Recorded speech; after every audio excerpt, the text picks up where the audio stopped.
বিসমিল্লাহির রহমানির রহিম। আসসালামু আলাইকুম এভরিওয়ান। সকলে কেমন আছেন? সবাই অবশ্যই সুস্থ এবং ভালো আছেন। আজ আপনাদের মাঝে একটি নতুন টপিকস নিয়ে আলোচনা করব। টপিকসটি হলো পুরুষের উত্তেজনা বাড়াবে 4টি ওষুধ। দেখেন এভরিওয়ান, এটি একটি ইম্পর্ট্যান্ট একটি ভিডিও। সো এভরিওয়ান, আমাদের মাঝে দেখা যাচ্ছে যে বিভিন্ন কারণে আমাদের যে যৌন উত্তেজনা সেটা অনেক সময় হ্রাস পেতে পারে।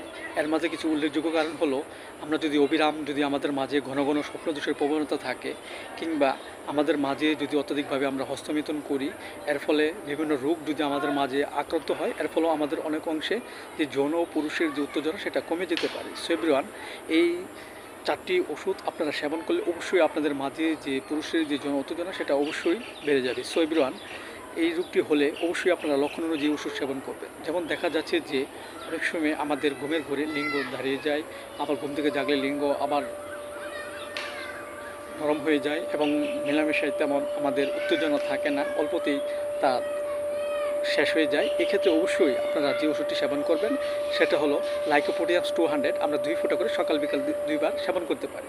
এছাড়া দেখা যাচ্ছে যে আমাদের মাঝে অল্প কথায় বা অল্প চিন্তায় যদি আমাদের মাঝে হঠাৎ বীর্য বের হয়ে যায়, এবং দেখা যাচ্ছে যে আমাদের মাঝে কম বয়সী যুবক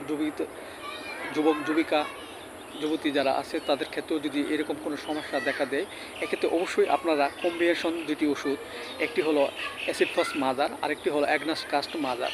2টি ওষুধ আপনারা নেবেন। নেওয়ার ফলে আপনারা 10 ফোঁটা করে মিশ্রিত করে আপনারা সকাল বিকাল 2বার সেবন করতে পারেন। এতে করে আমাদের মাঝে যে যৌন উত্তেজনা যে ভাব সেটা আস্তে আস্তে তৈরি হবে এবং আমাদের মাঝে অনেক অংশে সেক্সটা বৃদ্ধি পাবে।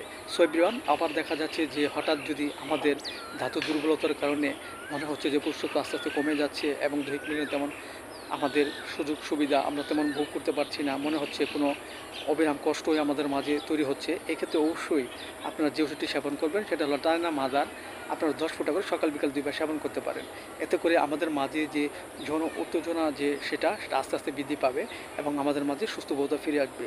সো এভরিওয়ান, ভিডিওটি ভালো লাগলে অবশ্যই আপনারা সাবস্ক্রাইব করে পাশে থাকেন। Thank you so much.